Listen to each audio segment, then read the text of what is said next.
বাগান থেকে ছেঁড়া তরতাজা কমলাকে স্লাইস করে একেবারেই ফ্রেশ ন্যাচারাল অরেঞ্জ চিপস বানানো হয় কোরিয়াতে।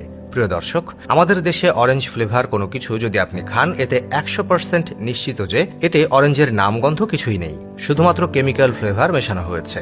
কিন্তু কোরিয়াতে অরেঞ্জ ফ্লেভার একটা জনপ্রিয় চিপস আছে, যেটা একেবারে বাগান থেকে সরাসরি নেওয়া হয় এবং ওই ফ্যাক্টরিটা বাগানের মাঝখানেই। ওই বাগানে যে পরিমাণে কমলা উৎপাদন হয় সেটা সাধারণভাবে ঝুড়িতে করে সংগ্রহ করেই কিন্তু কমলার উপর নির্ভর করে চিপসটা তৈরি করা হয়। তার মানে হচ্ছে কমলার উৎপাদন কমে গেলে তাদের চিপসের ডেলিভারিও কমে যায়। কিন্তু আমাদের দেশে কোনো কমলা গাছ থাকুক বা না থাকুক, orange drink company lakh lakh ton orange drink প্রতিদিনই সাপ্লাই দিতে পারে।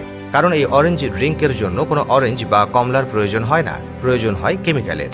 তবে আজকের ভিডিওতে আমি যেটা আপনাদেরকে মেসেজ দিতে চাই সেটা হচ্ছে, আপনি যদি সত্যি হেলথ কনসাস হন এবং তুলনামূলকভাবে হেলদি ফুড বানাতে চান যে কোনো সেক্টরে, তাহলে স্বাস্থ্য সচেতন মানুষ কিন্তু দাম দিয়েও আপনার পণ্য কিনবে। তো এই যে মুচমুচে অরেঞ্জ চিপসের উপরে এক টুকরো কমলা দেখতে পাচ্ছেন, যেটাকে ড্রাই করা হয়েছে, অর্থাৎ সেখান থেকে ওয়াটার সাবস্ট্যান্সগুলোকে শুকিয়ে ফেলা হয়েছে। এখন ড্রাই অরেঞ্জ ফ্রুটের সাথে পাফড রাইস বা আমাদের দেশে যেটাকে মুড়ি বলে, সেটাকে টপিং করে খুব মজাদার সুস্বাদু একটা চিপস বানানো হয়েছে। তো এই চিপসের শুরুতে আমরা দেখতে পাই যে বাগান থেকে একদল নারী তারা পর্যাপ্ত পরিমাণে কমলাকে সংগ্রহ করে সেগুলোর খোসা ফেলে দিয়ে একটা সাইট্রাস কাটার দিয়ে খুব চমৎকারভাবে স্লাইস করে ফেলে কমলাগুলোকে।